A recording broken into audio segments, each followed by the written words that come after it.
देखिए, आज जो हम लोग जो डिस्कस करने वाले हैं आज का टॉपिक, वह टॉपिक है यूएनएससी। और यूएनएससी क्या है, थोड़ा सा आसान शब्दों में पहले समझ लें और यह करंट अफेयर में क्यों चर्चा में है तब इसको समझते हैं। देखिए, अगर आप लोग को याद हो फर्स्ट वर्ल्ड वार हुआ, क्यों हुआ? सारे लोग, अगर आप लोग हिस्ट्री पढ़े हैं, अगर आप लोग को ये चीज़ें पता है तो आप लोग को ये चीज़ें जरूर पता होगा कि फर्स्ट वर्ल्ड वार क्यों हुआ। बहुत सारे इसके मल्टीपल कॉज थे, लेकिन वर्ल्ड वार लगभग 1914 से लेकर के 1918 तक हुआ। और 1914 से 18 के बीच में होने के बाद एक दुनिया में इस प्रकार का इंसिडेंट इससे पहले कभी हुआ ही नहीं। तो इसको लेकर के इस प्रकार का फिर से इस प्रकार का इतना बड़ा इंसिडेंट न हो, इसके लिए एक संस्था बनाया गया जिसका नाम था लीग ऑफ नेशन। और लीग ऑफ नेशन बनाया गया जिसका उद्देश्य सिर्फ और सिर्फ ये था कि दुनिया में इतनी बड़ी त्रासदी इसके बाद कभी न हो। लेकिन आपको पता होगा कि लीग ऑफ नेशन जिस उद्देश्य से बनाया गया वह अपने उद्देश्य को फुलफिल नहीं कर पाया और बीच में ही फेल हो गया। क्यों फेल हो गया? यानी फर्स्ट वर्ल्ड वार हुए तो उसके बाद हम ऐसा उम्मीद कर रहे थे कि इस प्रकार का वर्ल्ड वार दुनिया में फिर दोबारा न हो। लेकिन आपको याद हो तो 1939 के बाद एक दूसरी वर्ल्ड वार हो गई। और जब दूसरी वर्ल्ड वार हो गई तो उसका एक सबसे महत्वपूर्ण चीज था कि लीग ऑफ नेशन फेल हो गया। अगर लीग ऑफ नेशन अपने काम में अगर सक्सेसफुल अगर होता तो सेकेंड वर्ल्ड वार नहीं होता। तो इस चीज को ध्यान में रखते हुए जब सेकेंड वर्ल्ड वार खत्म हुआ तो सेकेंड वर्ल्ड वार के खत्म होने के बाद 1945 की बात है, 1945 की बात है, और एक नया ऑर्गेनाइजेशन क्रिएट किया गया जिसका नाम था यूएन, यानी यूनाइटेड नेशन। और यूनाइटेड नेशन भी लीग ऑफ नेशन यानी लीग ऑफ नेशन के आधार पर ही तैयार किया गया। लेकिन यह ध्यान रखा गया कि यूएन लीग ऑफ नेशन की तरह काम न करे और यह अपने क्षेत्र में प्रासंगिक तौर पर काम करे। लेकिन आप देखेंगे कि दुनिया के दो ऐसे डिस्प्यूट यूएन के अभी तक विवादित माने जाते हैं। एक है आपके J&K जम्मू एंड कश्मीर का, और दूसरा एक विवाद है इजराइल वर्सेस फिलिस्तीन। ये दो ऐसे टॉपिक हैं यूनाइटेड नेशन के जिन्होंने कहीं ना कहीं, अगर यूएन अपने जिस उद्देश्य से इसको तैयार किया गया था अगर उसमें ऑनेस्टी होती तो ना ही जम्मू एंड कश्मीर का डिस्प्यूट आज भारत और पाकिस्तान के बीच में बना रहता, और ना ही आज के समय में इजराइल और फिलिस्तीन के बीच में जो वार हो रहे हैं, समस्याएं हो रही हैं, यानी यहूदी हैं या मुस्लिम हैं, इन लोगों के बीच में जो समस्या उत्पन्न हो रहा है, कहीं ना कहीं अगर यूएन अपनी भूमिका में अगर पूर्ण रूप से अगर व्यवस्थित होता और जिस उद्देश्य से उसको बनाया गया था, अगर उस पर वह स्टैंड रख करके खड़ा होता और उनके अंदर ऑनेस्टी होती तो शायद आप जम्मू एंड कश्मीर इशूज और आज के समय में इजराइल और फिलिस्तीन इशूज न देखें। सिर्फ इतना ही नहीं, दुनिया में बहुत सारे ऐसे मुद्दे हैं जिसमें यूनाइटेड नेशन ने पूर्ण रूप से कोई स्टैंड नहीं लिया। अगर यूनाइटेड नेशन अगर एक स्टैंड ले लेता, ध्यान रखिएगा, तो दुनिया में बहुत ऐसी समस्याएं हैं जो अपने आप सोल्व हो जाती। खैर, एनीवे आप लोग समझ गए। लगभग 1945 में यूनाइटेड नेशन बनाया गया और उस समय इसके जो मेंबर थे लगभग टोटल 52 मेंबर थे। 52 मेंबर यानी इसके पार्ट हुआ करते थे। अब दो प्रकार की चीजें यहां पर हुई थी। क्या प्रकार की चीजें? देखिए, जिस प्रकार से हमारी इंडियन कॉन्स्टिट्यूशन है और इंडियन कॉन्स्टिट्यूशन के तहत हम पार्लियामेंट को पढ़ते हैं, पार्लियामेंट को जब हम पढ़ते हैं तो पार्लियामेंट में हम पढ़ते हैं लोकसभा, राज्यसभा और प्रेसिडेंट। ये हमारी भारत की पार्लियामेंट है। उसी तरह दुनिया को व्यवस्थित रूप से, सुचारू रूप से चलाने के लिए जिस प्रकार यूएन का निर्माण किया गया, तो इसमें भी लगभग 6 ग्रुप तैयार किए गए। इसमें था UNGA, एक था UNSC, इसी तरह ICJ मतलब इंटरनेशनल कोर्ट ऑफ जस्टिस, जहां पर अगर जैसे भारत में किसी प्रकार की समस्या होती है तो हाई कोर्ट में जाते हैं, सुप्रीम कोर्ट का दरवाजा खटखटाते हैं। लेकिन अगर दुनिया स्तर पर कोई समस्या हो तो कहाँ जाएंगे आप? ICJ है। उसी तरह इसी में एक ग्रुप है UNSC, आज हमारा पड़ताल यूएनएससी पे ही है और पूरी दुनिया, खासकर शशि थरूर जब भी कोई आर्टिकल लिखते हैं तो उसका संबंध एग्जाम से जरूर हो जाता है। जैसे 2-3 राइटर लोग हैं, जैसे आप रघुराम राजन का नाम सुने होंगे। ये लोग जब आर्टिकल वगैरह लिखते हैं तो खासकर यूपीएससी का ध्यान रहता है और वहां से क्वेश्चन डेफिनेटली बनते हैं। तो लगभग यूएनएससी क्या है? यूएनएससी है कि मतलब पूरे इस यूएन का जो पार्लियामेंट कहते हैं ये है बैकबोन। और इस यूएनएससी की अगर हम बात करें तो लगभग अभी के समय में लगभग 193 मेंबर हैं। अब इस यूएनएससी को नहीं लीजिए, इसको आप यूएन के तहत ऐड करके देखिए।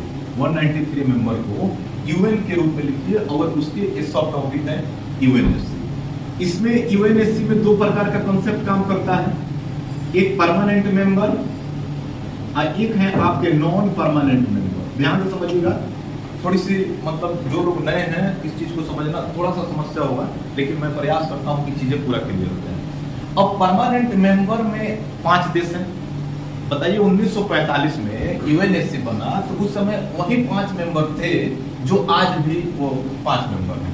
5 मेंबर कौन है आपको पता है? जो लोग विनर लोग थे सेकेंड वर्ल्ड वॉर में, उन्हीं की बात आप तो समझ ही रहे हैं, उन्हीं की बहुमत होगी। एक तो यूनाइटेड स्टेट्स ऑफ अमेरिका था, दूसरा आप देखेंगे कि ब्रिटेन, तीसरा फ्रांस और 2 कम्युनिस्ट राष्ट्र। कौन कौन? चाइना और रसिया। चाइना और रसिया, ये 5 मेंबर हैं जिनको बोला जाता है परमानेंट मेंबर। अब सोचिए कि अगर यूएन से संबंधित कोई भी काम करना है, कोई भी काम, अगर नया देश को इसमें ऐड करना है या दुनिया स्तर पर कोई पॉलिसी को बनाना है या दुनिया में किसी प्रकार की समस्या हो रहे हैं उस पर कुछ निर्णय लेना है, तो ये डिसाइड करने में इन 5 लोगों की काफी महत्वपूर्ण भूमिका होती है। अगर इसमें से अगर यूएसए अगर चाहे कि एक काम ना हो और बाकी 1, 2, 3 और 4 लोग अगर चाहते हैं कि हो, फिर भी नहीं होगा। ध्यान से समझिएगा। अब जैसे कहा जाए कि अगर इस यूएनएससी में भारत को मेंबर बनाना है तो भारत को मेंबर बनाने के लिए इस 5 देश जब तक नहीं चाहेंगे, भारत इस यूएनएससी का मेंबर नहीं बन सकता। क्या चीज समझ पा रहे हैं क्या? अगर एक भी जैसे एक लोग भी अगर वीटो कर दिए तो दैट मींस मतलब ये होगा कि आप यूएनएससी के मेंबर नहीं बन सकते। खास करके और नॉन परमानेंट मेंबर जब स्टार्टिंग में जब ये बना था तो उस समय 6 मेंबर हुआ करते थे और इन 6 मेंबर का टाइम था, ये मतलब परमानेंट आप नहीं रह सकते हैं। ये लगभग इनका 2 ईयर का पीरियड होगा और 2 साल के बाद ये हट जाएंगे, फिर दूसरे देश आएंगे। इसी तरह 6 मेंबर इसमें हुआ करते थे नॉन परमानेंट मेंबर। ध्यान से समझिएगा। लेकिन इसको आगे चल करके थोड़ा सा बढ़ा करके अभी का कंडीशन ये है कि लगभग इसको बढ़ा करके 10 परमानेंट नॉन परमानेंट मेंबर बना दिया गया। यानी टोटल अगर बात करें तो अगर यूएनएससी में अगर रिफॉर्म की बात की जाए तो लगभग इस 10 का समझ लीजिए कि ना के बराबर कहानी। अभी हम इसकी पड़ताल करेंगे, आपको चीजें क्लियर हो जाएगा। 5 मेंबर की आवश्यकता है। मुद्दा क्या है कि आखिर यूएनएससी में हमें रिफॉर्म की क्यों जरूरत? क्या आप यहाँ पर देख पाएंगे क्या? हाँ देखिए यहाँ पर आखिर रिफॉर्म की आवश्यकता क्यों है, पड़ताल करने का प्रयास करते हैं। और रिफॉर्म का मतलब ये है कि क्या ये 5 मेंबर यही होने चाहिए कि अभी के जिस प्रकार से दुनिया में जियोपॉलिटिक्स बदल रहे हैं, जिस प्रकार से दुनिया का माहौल बदल रहा है, उसके अकॉर्डिंग क्या नए देश को इसमें शामिल किया जाना चाहिए? ये सबसे बड़ी बात है। और खासकर इस टॉपिक को हम लोग जो चर्चा कर रहे हैं, हमारा उद्देश्य यही होगा कि भारत को मेंबरशिप क्यों मिलनी चाहिए। बात समझ पा रहे हैं क्या? तो पहला जो कारण है रिफॉर्म का, अगर मैं कहूं कि जो यूएन बनाया गया था वो कब बनाया गया था? 1945 में। अभी लगभग समय है आपका, अभी जो टाइम जो चल रहा है वो चल रहा है 2023 का। अब ध्यान रखिए कि जिस प्रकार से लीग ऑफ नेशन तैयार किया गया था कि दुनिया में दूसरे वर्ल्ड वॉर या इस प्रकार के त्रासदी न हो, लीग ऑफ नेशन फेल हो गया। उसके बाद हमने बनाया यूएन। लेकिन जब आप यूएन बनाए और इस यूएन में जो 6 बड़ी संस्था होती है, उस 6 में सबसे जो डिसीजन मेकिंग का जो काम होता है वो होता है यूएनएससी का। अब यूएनएससी में ये 5 मेंबर देख ही रहे हैं, इन्हीं लोग, ये लोग जो चाहते हैं वही चीजें होती है। तो अगर अभी के समय में आप देख रहे हैं कि करीब दुनिया में कूप हो रहा है, कूप करने का मतलब तख्ता पलट हो रहा है, आप जा करके देखेंगे अभी के समय में तो अफ्रीका के बहुत सारे ऐसे देश हैं जिसमें लगभग, अगर पिछले साल के अगर मैं डाटा बताऊं तो लगभग इस पिछले 2 साल के अंदर में मोर देन 200 टाइम्स कूप हुए हैं, यानी तख्ता पलट हुए हैं। कहीं सक्सेस हुआ, कहीं अनसक्सेस हुआ, कहीं सक्सेस हो गया और अनसक्सेस हुआ तो फिर से उसको सक्सेस बनाने का प्रयास किया। कहने का मतलब है कि जो वहां पर डेमोक्रेटिक गवर्नमेंट है, वहां के लोग उस डेमोक्रेटिक सिस्टम को हटा करके अपने अकॉर्डिंग, अपने विचारधारा के अकॉर्डिंग शासन व्यवस्था की मांग करते हैं। तो जब हमने यूएन बनाया, 1945 का दौर कुछ और था और 2023 का दौर कुछ और है। यानी लगभग अगर 1945 की अगर हम बात करें तो भारत भी उस समय आजाद नहीं हुआ था और हमारी भी कोई अस्तित्व नहीं था उस समय। लेकिन आप अभी के समय में आप देखेंगे कि भारत एक बड़ा स्टैंड रखने लगा है 2023 के समय आते आते। तो लगभग आप देखेंगे कि 1945 के समय में जितने भी देश थे ये 5, तो आपको भी ये लग रहा होगा कि इन 5 देशों से बेहतर शायद उस समय कोई ना हो 1945 के एरा में। लेकिन जो 75 से लेकर 78 साल का, अब ऐड कर लीजिए कितना हो गया, इतने सालों में दुनिया में पॉलिटिक्स चेंज हुए हैं, जियो पॉलिटिक्स बदले हैं। और जैसे जैसे जियो पॉलिटिक्स बदलेंगे वैसे वैसे यूएन में बदलाव करने की जरूरत है। यानी ठीक उसी प्रकार जब हमारा इंडियन कॉन्स्टिट्यूशन बना, तो इंडियन कॉन्स्टिट्यूशन बनते समय हमने एक इंडियन कॉन्स्टिट्यूशन के भाग 20 कॉन्स्टिट्यूशन अमेंडमेंट रखा, आर्टिकल 368 रखे। और उस समय जो लोग संविधान निर्माता थे उन लोगों को इस चीज को रियलाइज था कि अगर हमारे संविधान में किसी भी प्रकार के अगर बदलाव करने की जरूरत होगी तो इसमें बदलाव करने का एक प्रोसेस हम डालें। जैसे 1945 में आजकल सोशल मीडिया में कुछ अलग अलग प्रकार के क्राइम होने लगे हैं। क्या 1945 में जो लोग संविधान बना रहे थे उनको सोशल मीडिया के बारे में थोड़ा सा भी ये आइडिया होगा? नहीं होगा। लेकिन उन लोगों को ये पता था। चाहे आज के समय में जो हम लोग आज के समय में पढ़ाई करते हैं या जिस प्रकार के डिसीजन मेकिंग करते हैं, क्या ऐसा आप उम्मीद करते हैं कि इसी प्रकार का माइंडसेट आप आने वाले 50 साल बाद, 100 साल बाद रखेंगे? क्या इसी प्रकार की टेक्नोलॉजी होगी कि क्या टेक्नोलॉजी में और तीव्र गति से वृद्धि होगी? यानी कहने का मतलब यह है कि वही चीज स्टैंड करती है जिसमें बदलाव करने की क्षमता होती है। तो वही बात है, इंडियन कॉन्स्टिट्यूशन क्यों खड़ा है? आखिर अब तक मोर देन 100 कॉन्स्टिट्यूशन अमेंडमेंट हो चुके हैं देश की आजादी के बाद। क्यों? क्योंकि हमें आवश्यकता पड़ा और हमने कॉन्स्टिट्यूशन को अमेंडमेंट किया। लेकिन जहां अगर हमें आवश्यकता पड़ती है कि अमेंडमेंट न किया जाए, इससे भी काम चले तो चले। अब मुद्दा यह है कि इसी प्रकार को यूएन के साथ भी होना चाहिए, इसमें भी रिफॉर्म होना चाहिए। अगर यूएन अपने कार्य के प्रति सजग होता तो आपसे पूछ रहा हूं कि क्या नाटो जैसी संस्थाएं होती? नहीं होती। नाटो एक ऐसी संस्था है जो एक प्रकार से सैनिक तौर पर एक गुट की बात करता है। यानी अगर आप उसके मेंबर देशों में अगर एक देश पर अटैक करते हैं तो दैट मींस उसके जो रिमेनिंग पार्ट है आप पे अटैक करेंगे। और ये समय कोल्ड वॉर के समय में तैयार किया गया ऑर्गेनाइजेशन था नाटो। और इसी जिस प्रकार नाटो बनाया उसी तरह यूएसएसआर ने सीटो बनाया था। और एक कमिटमेंट हुआ था कि जैसे ही ये कोल्ड वॉर खत्म होगा हम सीटो तोड़ देंगे और आप नाटो तोड़ दीजिएगा। यूएसएसआर कोलैप्स हुआ, सीटो तो टूट गया, नाटो नहीं टूटा। और वो नाटो नहीं टूटा तो अभी के समय में रसिया और आप वार देख लीजिए, यूक्रेन वार। और रसिया और यूक्रेन वार हो रहा है तो ऐसा मतलब नहीं कि इसका मतलब सिर्फ उन्हीं से है, पूरी दुनिया में समस्या हो रहा है। क्यों हो रहा है? क्योंकि एक सबसे बड़ा, जब आप इकोनॉमिक ज्योग्राफी जब पढ़ेंगे तो उसमें ये चीजें बताई जाती है कि लोकेशन के अकॉर्डिंग आपके जो भी क्रॉप्स हैं, अनाज है, वहां पर ग्रो किए जाते हैं। जितने भी ठंडे इलाके होते हैं, आखिर जो रसिया है, यूक्रेन है, वहां पर गेहूं का उत्पादन क्यों अच्छा होता है? ठंडा मौसम के कारण। तो लगभग आप जरा सोचिए कि जिस देश में एक लंबा, लगभग ठंडे प्रोडक्ट से तैयार होने वाले जो भी अनाज होते हैं जिसको सप्लाई करने में उसकी क्षमता है, अगर वहां पर अगर युद्ध होने लगे तो जहां पर उसको सप्लाई किए जाने हैं, क्या सप्लाई पूर्ण रूप से हो पाएगा? क्या जवाब होगा नहीं। तो दुनिया में जो एक प्रकार का जो सप्लाई सिस्टम है वह बिगड़ गया। और हाल के दिनों में आप देखेंगे कि नाटो सिमट नहीं रहा है, बढ़ रहा है। तो ये नहीं होना चाहिए। और इसको रोकने का दायित्व किस पर होना चाहिए?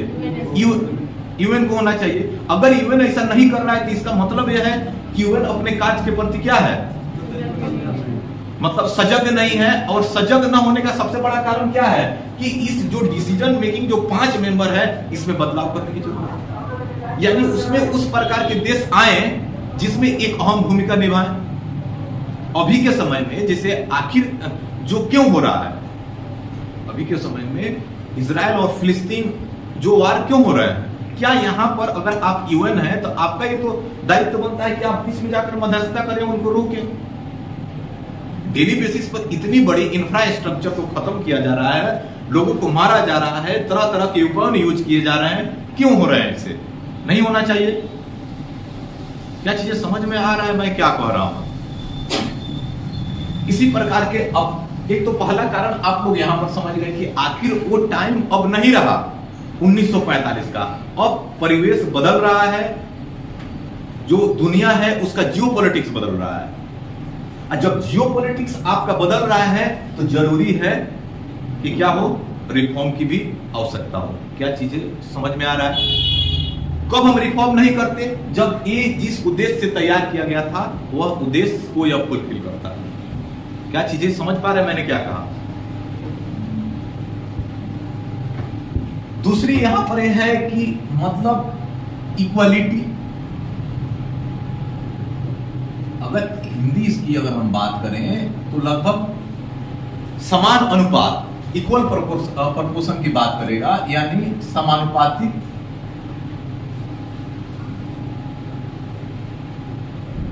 यानी समानुपातिक अनुपात में सारे देशों की इसमें भूमिका होना चाहिए। किस प्रकार की भूमिका होना चाहिए, इस चीज को थोड़ा सा हम लोग कुछ डेटा के आधार पर समझते हैं। इसको थोड़ा सा मैथमेटिकल है, थोड़ा सा समझिएगा। पहले मैं एक डेटा बताता हूं 1945 के दौर का, और एक डेटा बताता हूं अभी के दौर का, और एक पॉइंट नंबर हमारा 2 होगा। 1945 के दौर में ध्यान से इस चीज को देखिएगा, टोटल नंबर थे 52 और permanent plus non permanent member की संख्या कितनी थी? 5 प्लस 11। अगर इसका रेशियो निकाला जाए 11/52 और परसेंटेज निकाला जाए तो जहां तक मैं समझ पा रहा हूं 21-22 के आसपास आएगा। आप इसको निकाल लीजिएगा, 21-22% के आसपास। अभी का दौर कैसा है? अभी टोटल जो यूएन के जो मेंबर हैं लगभग 193 हैं। और परमानेंट और नॉन परमानेंट मेंबर की बात किया जाए, permanent plus non permanent member की अगर बात किया जाए तो 5 प्लस 10 कितने हो गए? 15। अब इसको 15 प्लस 193 कीजिए प्लस 100 कीजिए, लगभग 6 से 7% के आसपास आएगा। तो जरा यहां पर आपको ये नहीं लगता है कि जिस समय 1943 में जो पार्टिसिपेशन रेट जो था आज के रेट से ज्यादा था?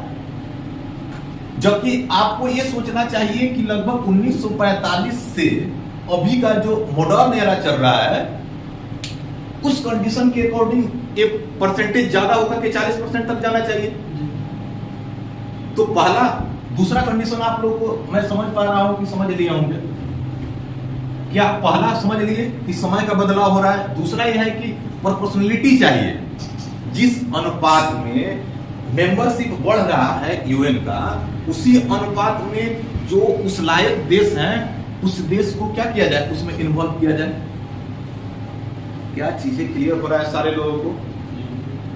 थोड़ा सा देखिएगा, ये टॉपिक थोड़ा सा क्रिटिकल है, लेकिन मैं प्रयास कर रहा हूं कि आप लोगों को सारे कॉन्सेप्ट क्लियर हो जाए। और इसमें आप लोगों को जो लगता है इंपॉर्टेंट चीजें लिखिए। यूपीएससी के लिए यह टॉपिक एकदम रामबाण है। इस टॉपिक से क्वेश्चन डेफिनेटली पूछा जाएगा, एकदम से पूछा जाएगा। जितना महत्वपूर्ण हो उतना महत्वपूर्ण इस टॉपिक को माना जा सकता है।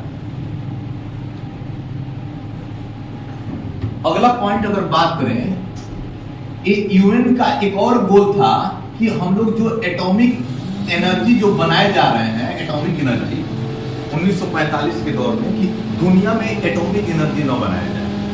एक उद्देश्य ये भी था, क्यों न बनाया जाए? जितना एटॉम बम बनाए जाएंगे दुनिया के लिए उतना ही खतरा होगा। क्या आप इस बात से एग्री करते हैं? लगभग अगर बात करें 1945 के आसपास, तो लगभग 1945 में मात्र एक देश था जिसके पास न्यूक्लियर वेपन था, वो था यूनाइटेड स्टेट्स ऑफ अमेरिका, और उसको भी पता नहीं था। एक मजे की बात बताऊं, एक डेटा की अगर बात बताऊं, आपको हैरत हो जाएगा। जब न्यूक्लियर बम जब अटैक करने की बात हो रहा था, तो वहां के जो यूनाइटेड स्टेट्स ऑफ अमेरिका के जो प्रेसिडेंट थे, रियल में उनको भी ये बात की खबर नहीं थी।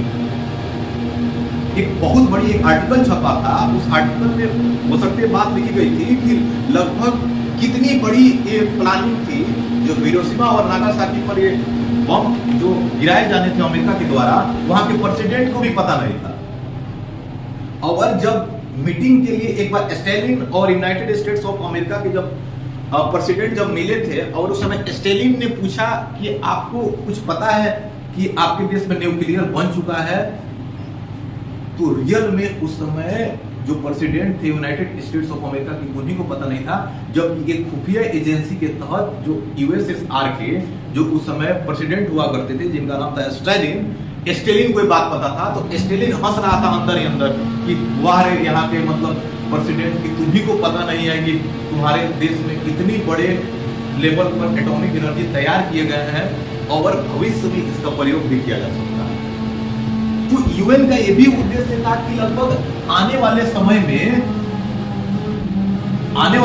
में एटॉमिक एनर्जी का प्रसार ज्यादा से ज्यादा ना हो। आज का माहौल ऐसा है कि लगभग 9+ देश ऐसे हैं जिनके पास एटॉमिक एनर्जी है। तो क्या मैं आपसे पूछना चाहूंगा कि क्या यूएन इसको रोक सका? अगर नहीं रोका, तो क्या इसके लिए रिफॉर्म की जरूरत है? क्यों आप नहीं रोक पा रहे हैं? कहां समस्या आ रही है? कुछ और देशों को इसमें इन्वॉल्व किया जाए, इसमें डाला जाए, ताकि मतलब ये अपनी भूमिका को निभा सके। क्या सारे लोगों को कोई कंफ्यूजन है या चीजें समझ में आ रहा है? जहां अगर जो भी टॉपिक पर अगर ऐसा लगता है कि अब तक मैंने 3-4 पॉइंट आपको बताया, और ये टॉपिक इसलिए मैं बता रहा हूं कि रिफॉर्म की क्यों जरूरत है। 2015, 2017 और मेरे ख्याल से एक बार और क्वेश्चन पूछा गया, एकदम डायरेक्ट, जो चीजें बता रहा हूं यूपीएससी के मेंस में डायरेक्ट क्वेश्चन पूछा गया। जैसे क्वेश्चन पूछ रहे कि यूएन की प्रासंगिकता घटती जा रही है, टिप्पणी करें। कहने का मतलब यह है कि यूएन को जिस उद्देश्य से बनाया गया, वह उस लायक स्टैंड लेने में असक्षम नजर आ रहा है। तो आपको तो कुछ पॉइंट होने चाहिए, या कहीं डिबेट हो रहा है, कहीं डिस्कस हो रहा है, तो आपको भी तो ये चीजें पता होना चाहिए। अब देखा जाए कि यूरोप, एक और पॉइंट मैं बताता हूं आपको, थोड़ा सा ये पॉइंट आप जानेंगे तो थोड़ा सा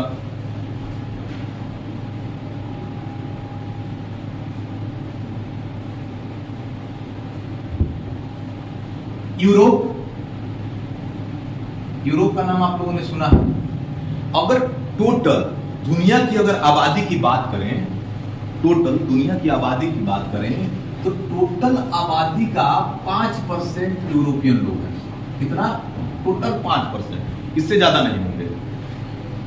और 95% अदर है, इसमें एशिया मतलब बाकी जो 6 कॉन्टिनेंट है वहां के। और इस 5% यूरोप के मेंबर, ध्यान से समझिएगा, इस 15 में से 5 मेंबर कौन है? यूरोपियन। आपको नहीं लगता है कि थोड़ा सा गड़बड़ी हो रहा है? बाकी 95% लोग हैं, उनकी भी तो कुछ भूमिका होना चाहिए। तो ये भी एक पॉइंट जो कहा जाए, ये भी महत्वपूर्ण हो जाए।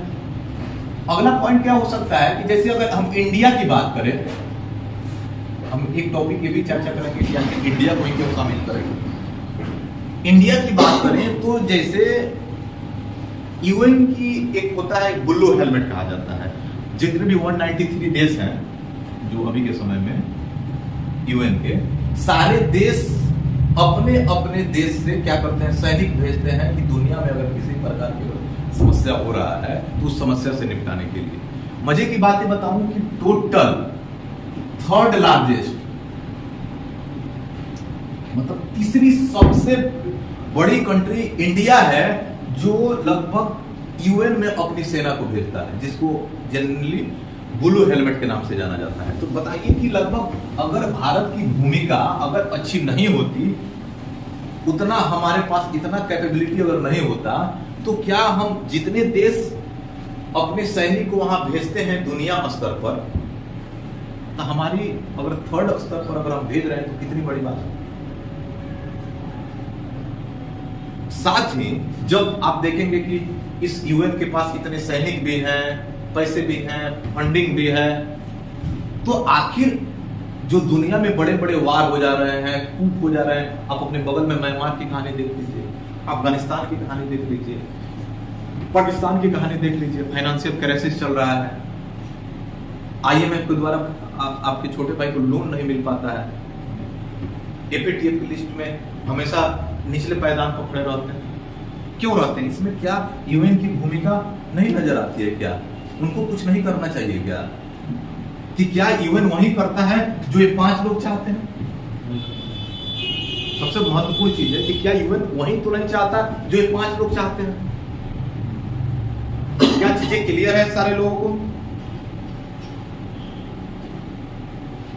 अब जो फंडिंग की बात की जाए, मतलब उसमें जो पैसे कितने जो खर्च होंगे, तो सबसे ज्यादा फंडिंग जो करता है वह यूनाइटेड स्टेट्स ऑफ अमेरिका करता है। और इस यूनाइटेड स्टेट्स ऑफ अमेरिका के बाद जो फंडिंग करने वाले 2 देश बहुत बड़े माने जाते हैं, एक है जापान और दूसरा है आपका जर्मनी। लेकिन जापान और जर्मनी क्या इसमें है, इस 5 में? तो कहने का मतलब यह है कि लगभग दुनिया के द्वारा इस प्रकार के ये मांग किए जाते रहे हैं कि लगभग इस यूएनएससी जो है, उस यूएनएससी का में रिफॉर्म किया जाए। ये 10 मेंबर जो होते हैं, ये मतलब किस प्रकार से कहूं उसको, मतलब लॉलीपॉप देने का काम करते हैं। जैसे मान के चलिए कि 2 साल के लिए भारत इसका मेंबर बना, फिर 2 साल के बाद इनकी मेंबरशिप हट जाएगी, नो, फिर इसके बाद पाकिस्तान को 2 साल के लिए मिलेगा, फिर उसके बाद चीन को 2 साल के, चीन तो परमानेंट रहेंगे, जैसे ईरान को मिलेगा। इसी प्रकार से मेंबर चलती रहती है, 2 साल के बाद आप हट जाते हैं। और इसी 10 मेंबर में से किसी आदमी को 1 साल के लिए लीडरशिप दी जाती है, इनके द्वारा अध्यक्षता की जाती है। तो लगभग एक प्रकार का लॉलीपॉप है लोगों को दिखाना, लेकिन इनके पास कोई मतलब वीटो पावर है ही नहीं। वीटो कहने का मतलब है कि अगर हम कह दें कि मतलब नहीं तो नहीं। क्लियर? अब हम इस बात को समझते हैं कि आखिर ये तो हमने समझ लिया कि रिफॉर्म की जरूरत क्यों है। आखिर रिफॉर्म में चैलेंजेस क्या क्या आ रहे हैं, मतलब चुनौती क्या? आखिर मतलब कहने का मतलब यह है कि ये तो हमने समझ लिया कि रिफॉर्म जरूरी है, तो रिफॉर्म कर देना चाहिए, लेकिन रिफॉर्म करने में समस्या है, चुनौती किस प्रकार की चुनौती? पहला तो चुनौती ये है, ध्यान से समझिएगा, कि जितने देश, नंबर ऑफ जो कंट्री हैं, इनकी माइंडसेट एक जैसी नहीं है। एक का दूसरे के साथ कोई बॉर्डर डिस्प्यूट है, दूसरे देश का साथ तीसरे देश के साथ बॉर्डर डिस्प्यूट है। जैसे चलिए हम मानते हैं कि अभी के जो 2023 की अभी की जो हम बात करें, जो अच्छे देश हैं, जो ऐसा लगता है कि उनको यूएनएससी का मेंबर सच में बनना चाहिए, सबसे पहले Bharat, Brazil, south Africa, Argentina और भी बहुत सारे ऐसे देश हैं जिनको रियल में इस यूएनएससी का मेंबर सच में मिलना चाहिए। अब क्यों नहीं मिल रहा है? अब देखिए, अब भारत के साथ क्या प्रॉब्लम है। अगर इंडिया को इस परमानेंट मेंबर बनाने की बात की जाती है, चाइना वीटो कर देता है। जबकि मैं आपको बता चुका हूं कि यूएनएससी के मेंबर लेने के लिए अगर इस 5 में से एक भी आदमी अगर वीटो कर दिया, आपको मेंबरशिप नहीं मिलेगी। अब जैसे यहां पर कहने की बात की जाए, अगर जैसे ब्राजील है, आपको पता है कि ब्राजील भी अपना ठीक ठाक हस्ती रखने लगा है अभी के समय में, और जैसे ही ये ब्राजील को मेंबरशिप देने की बात होती है सारे लोग एग्री हो जाते हैं, और इसमें कुछ समस्या ये हो जाता है कि लगभग इसके जो अगल बगल के जो देश हैं, जैसे खास करके फ्रांस वगैरह जो देश हैं जिनसे इनकी अपनी डिस्प्यूट वगैरह होती है, वो बीच में आ जाता है। और खासकर ब्राजील में ये है कि अर्जेंटीना एक देश है, अर्जेंटीना ये नहीं चाहता है, और अर्जेंटीना के संबंध कभी कभी फ्रांस के साथ अच्छे हो जाते हैं। तो जैसे अर्जेंटीना कहता है फ्रांस वीटो कर देता है। यानी इस प्रकार की समस्याएं उत्पन्न हो रही है, चीजें चल रहा है, तो लगभग ये समस्या जेन्युइन। हाँ, एक देश मैंने आपको बताया कि ऑस्ट्रेलिया भी एक ऐसा देश है जिसको रियल में वीटो पावर देने की आवश्यकता है। क्या चीजें सारे लोगों को यहां तक कोई डाउट?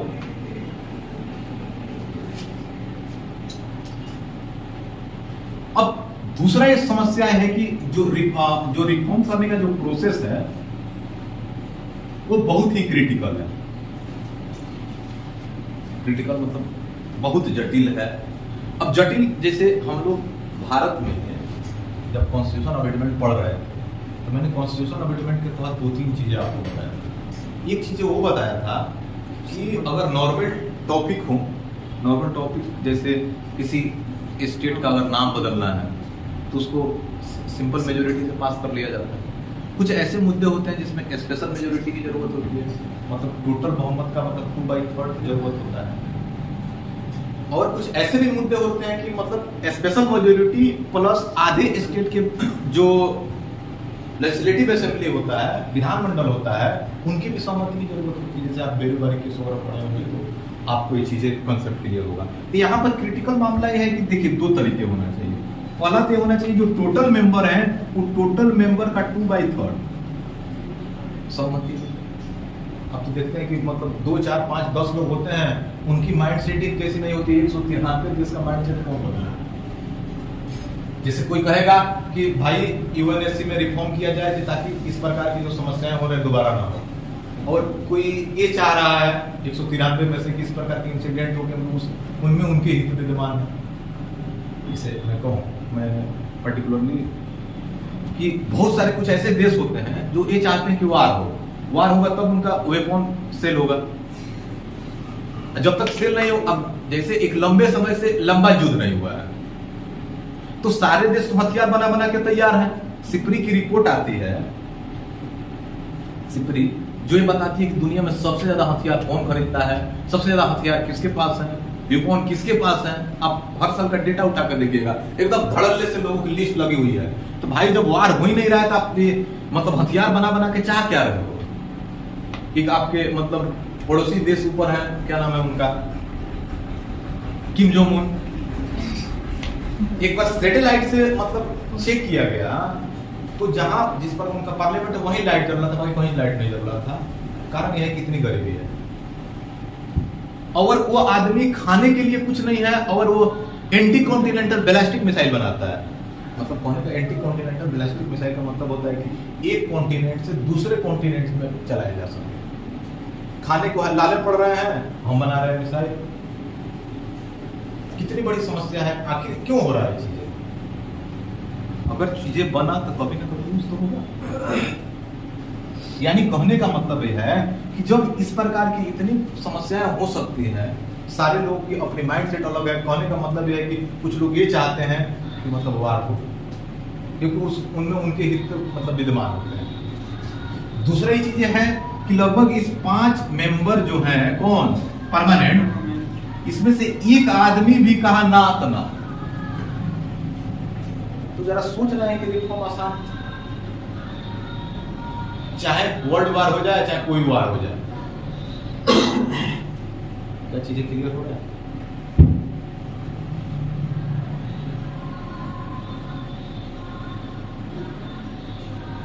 चलिए, तो लगभग आप लोग ये बात समझ गए कि चैलेंजेस क्या है। अब ये समझते हैं कि क्या किया जाना चाहिए। सलूशन,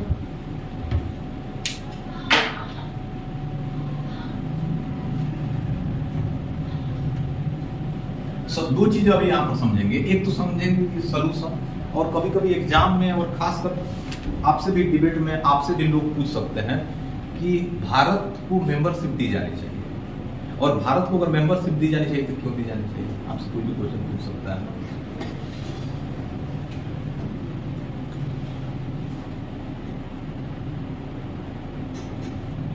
सॉल्यूशन क्या हो सकते हैं?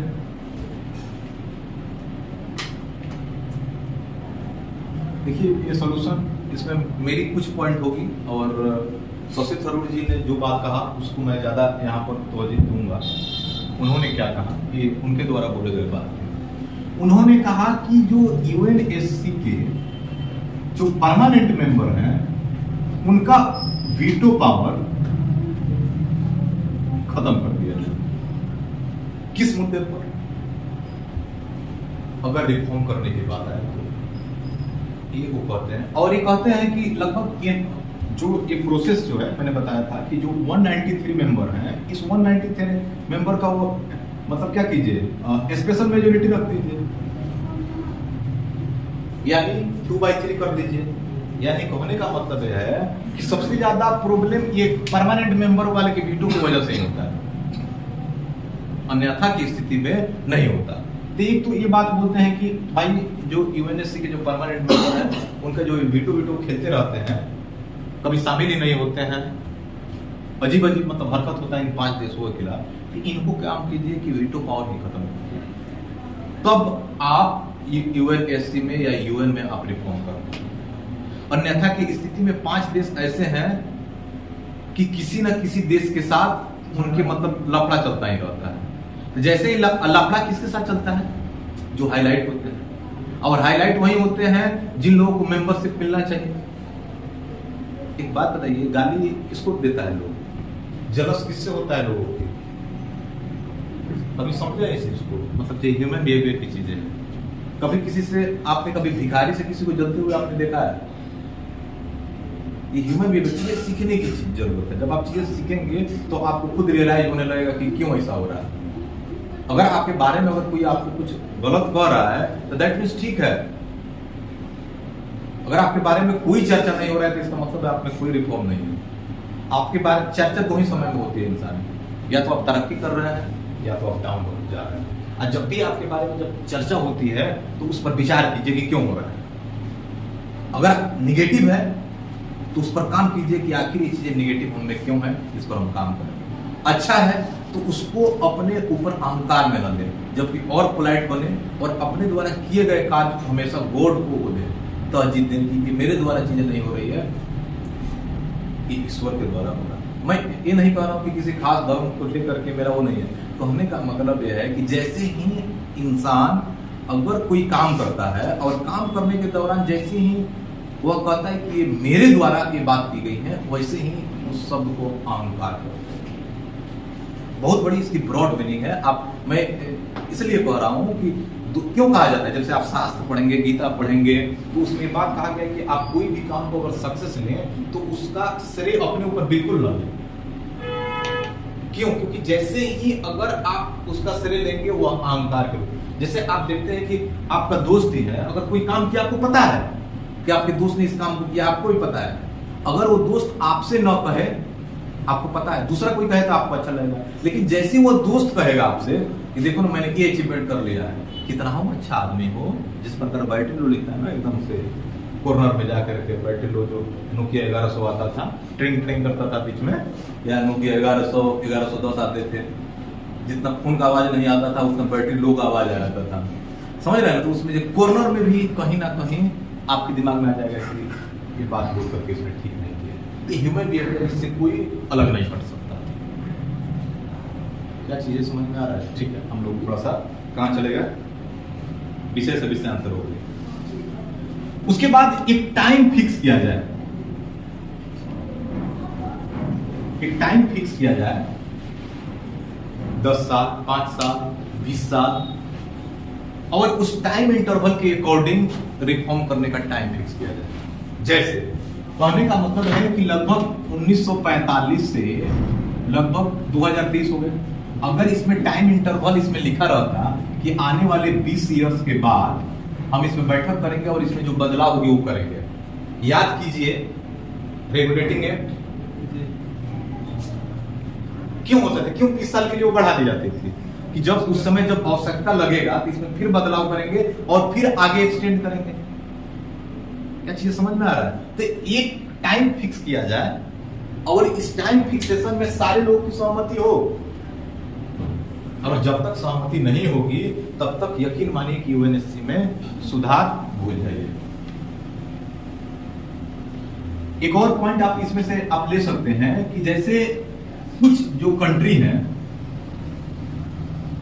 उनको क्या किया जाए, मार्क किया जाए, मतलब चिन्हित किया जाए कि पिछले 10 सालों में इनकी क्या कहानी है, और आधार क्या दिया जाए, उनका आधार ये दिया जाए कि वहां पर डेमोक्रेटिक सिस्टम कैसा है, HDI इंडेक्स कैसा है, ह्यूमन डेवलपमेंट इंडेक्स कैसा है, यानी लोग कितना हैप्पी हैं, पर कैपिटल इनकम कितना है, वहां की जीडीपी का ग्रोथ कैसा है, क्या वहां पर सेकुलरिज्म को फॉलो किया जा रहा है, वहां की लीडरशिप क्वालिटी कैसी है। बहुत सारे पैरामीटर हो सकते हैं, जितना आप सोचेंगे, जितनी आपके पास समझने की जो क्षमता होगी और उस क्षमता के अकॉर्डिंग जब आप काम करेंगे तो आपको खुद आंसर लिखना आ जाएगा। क्या चीजें समझ में आ रहा है? और इस आधार पर 2, 4, 5, 10 देशों का लिस्ट तैयार किया जाए, और लिस्ट करने के बाद जो एक टाइम फिक्स किया गया है उस टाइम के अकॉर्डिंग डिस्कस किया जाए कि देखिए 20 साल में इस देश में इतना तरक्की की है, इसमें इस प्रकार का है, तो इसको क्या किया जाए, परमानेंट मेंबर बनाया जाए। और जो लोग परमानेंट, ये नहीं कि परमानेंट रह जाए, अगर इनकी मिसबिहेवियर तो इनको निकाल भी दिया जाए। क्या चीजें समझ पा रहे हैं आप लोग? तो लगभग आप समझ ही रहे हैं कि ये सॉल्यूशन हो सकते हैं अगर आपके मेंस में क्वेश्चन होते हैं, ये भी आप पूरा ले सकते हैं। अब एक लास्ट मुद्दे पर चर्चा करते हैं और अपनी बातों को समाप्त करते हैं। इंडिया ही क्यों, इंडिया को क्यों शामिल किया जाए? सबसे महत्वपूर्ण है कि इंडिया को क्यों शामिल किया जाए, वेरी वेरी इंपॉर्टेंट। सबसे पहला क्या हो सकता है कि लगभग वर्ल्ड का लार्जेस्ट और लॉन्गेस्ट और क्या कर ओल्डेस्ट, सबसे पुराना और सबसे लंबा,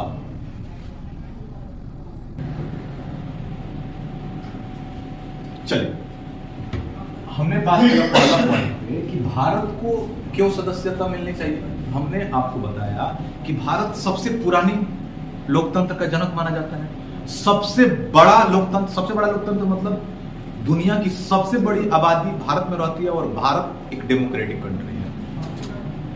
भारत में जब आप देखेंगे क्यों ओल्डेस्ट माना जाता है, आप लोग बिहार स्पेशल के क्लास में पढ़ते हैं, आपको पता है कि 16 महाजनपद बने थे।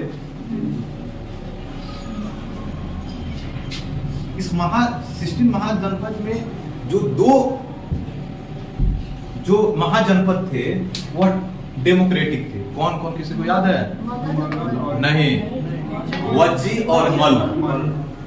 आज से मान लीजिए कि 2000 मतलब 2,500 साल पहले की बात है, तो इतना ओल्डेस्ट अगर ये चीजें है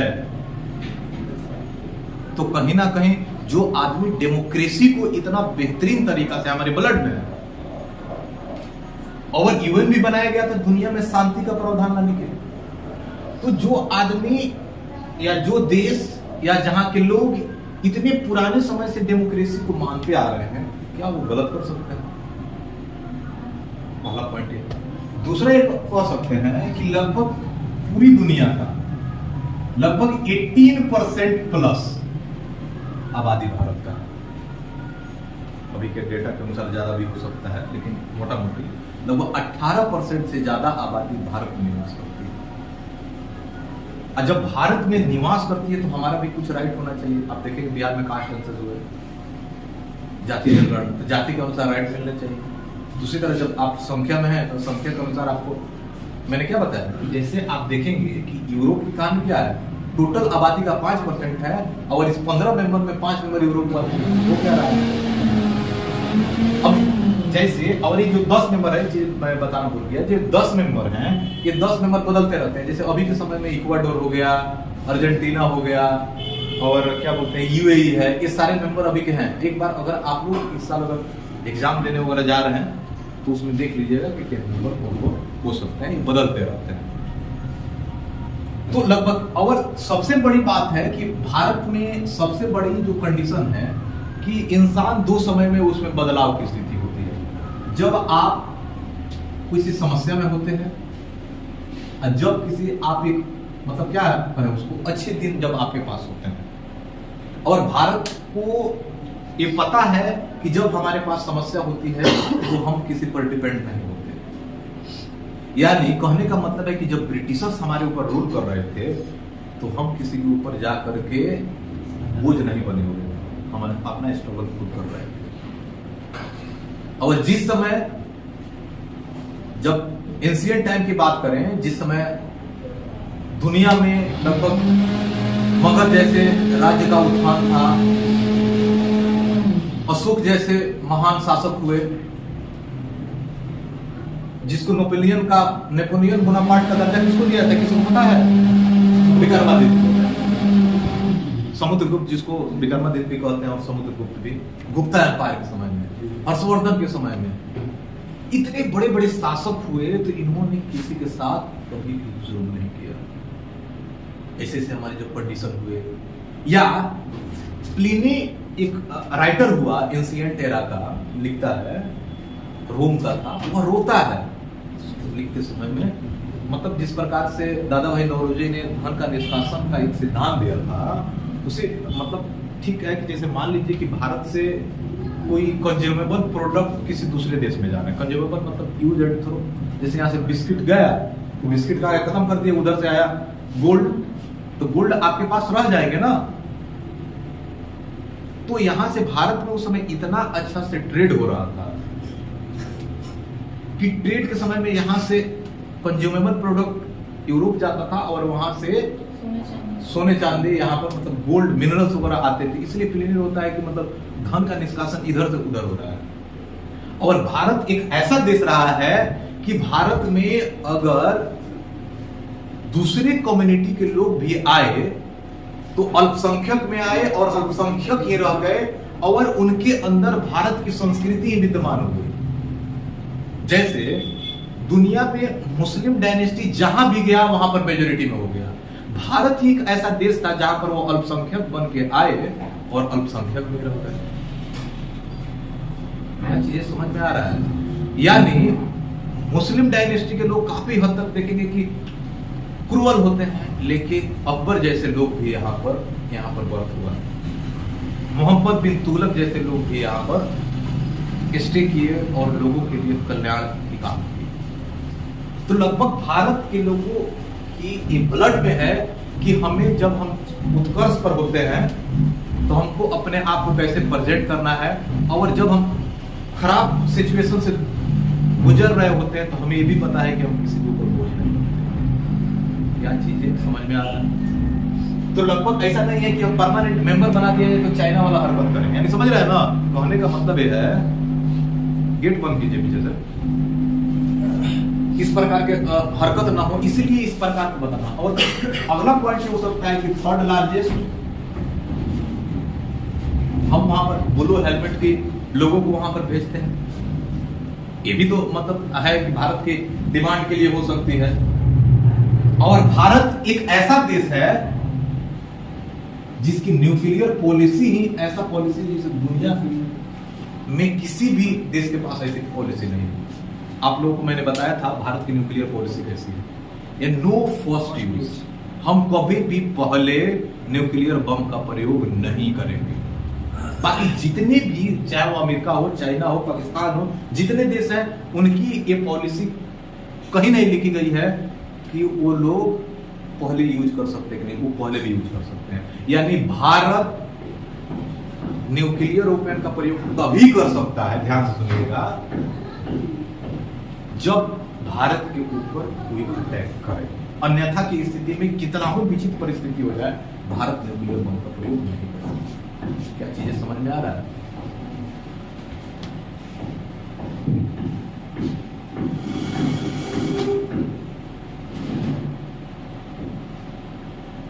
एक सबसे बड़ी है कि विविधता में एकता, कि हम इतने डाइवर्सिटी हैं कि आप कुछ किलोमीटर की दूरी पर जाएंगे आपके लैंग्वेज बदल जाते हैं, लोगों के कल्चर बदल जाते हैं, फिर भी हम एक दूसरे के साथ चल रहे हैं। ये हमारी संस्कृति है। आज के समय में आप देखेंगे कि दुनिया का सारे देश अपने को मतलब अपने धर्म को रिलेट करके उस राष्ट्र को घोषित कर चुके हैं। जैसे आप देखेंगे कि अमेरिका को आप देखेंगे क्रिश्चियंस कंट्री है, जितने भी मुस्लिम कंट्री में आप जाएंगे तो इस्लामिक स्टेट लिखा जाता है, लेकिन भारत को एक सेकुलर कंट्री कहा जाता है, जिसमें एक तरफ आप देखेंगे कि हिंदू टेम्पल में पूजा कर रहा होता है, उसी के समानांतर मुस्लिम अपने गॉड को मस्जिद में याद कर रहा होता है, उसी तरह गिरजाघर में कौन क्रिश्चियन और गुरुद्वारे में सिख लोग अपने ईश्वर को पूजा कर रहे होते हैं, और सारे लोग एक दूसरे को रिस्पेक्ट के नजर से देखते हैं। बहरहाल अभी के कुछ समय में बैड पॉलिटिक्स की वजह से हमारी थोड़ी सी मानसिकता में गिरावट हुई है, लेकिन हम ऐसा उम्मीद करते हैं कि जिस प्रकार से आज के समय में यूथ जो बढ़ रहा है, अच्छे से उनकी मानसिकता डेवलप हो रही है, पढ़ाई उनकी अच्छी हो रही है, इन्वायरमेंट अच्छे हो रहे हैं, और जो लोग पढ़े लिखे हैं उन लोग इस चीज़ को समझेंगे और भारत की किस प्रकार की एक गरिमा है, संस्कृति है, उन विविधता में एकता लाने का प्रयास करेंगे। उम्मीद करते हैं कि आपको ये यूएनएससी में क्यों रिफॉर्म होना चाहिए, ये सारे कंसेप्ट आपके क्लियर हो गए होंगे। अगला टॉपिक जो हम लोग अगले सप्ताह में जो करेंगे वह टॉपिक हम लोगों का रहेगा इजराइल और फिलिस्तीन का। तब तक के लिए